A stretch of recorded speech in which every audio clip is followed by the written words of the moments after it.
ఏం చేస్తుండు అకంగా ఒప్పుకొని అందరికి గుండు సున్నాలు పెడుతుండు. మా ఇప్పుడు 500 గ్యాస్ ఎవరికి పడుతుంది? పడ్డోను పడుతుంది, పడను పడతలేదు. ఎవరు ఏమన్నారు? ఉచిత బస్సు డ్యూటీలు ఉన్న వాళ్ళకి నయం, మాట్లాడి కూలి చేసుకున్న వాళ్ళు ఎప్పటికి పోతామా? ఎవరేమన్నాడు? అంటే ఉచిత బస్సు తీసేయాలంటారా? మంచిగా తీసేసిందే నయం. కూలీలు పెట్టాలి పేదలకు. మీకు ఎట్లా అనిపిస్తుంది? పర్లేదు, ఇప్పటికే 1 year అయింది కదా, ఇప్పుడే జరగదు. 1 year లో ఆయన చేసిన మార్పులు ఏమైనా ఉన్నాయా? అంటే చేర్పులు గానీ మార్పులు గానీ దేనికైనా కనిపించాయా మీకు? మార్పులు అంటే ఇప్పటి వరకు అయితే ఏం కనిపించలేదు.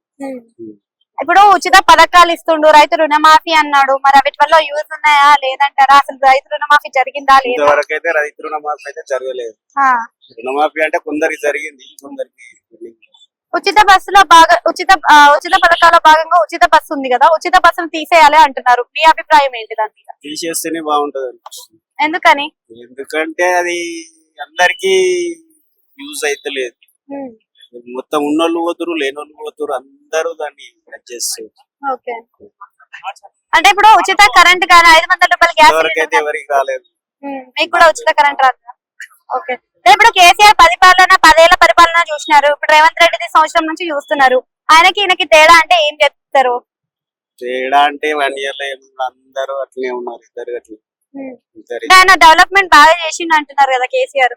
కేసీఆర్ చేసిండంటే చేసిండు, అప్పులు తెచ్చిండు, పెట్టిండు, చేసిండు. ఇద్దరు బెస్ట్ సీఎం అంటే ఎవరు చెప్తారు? ఈయననా ఆయననా?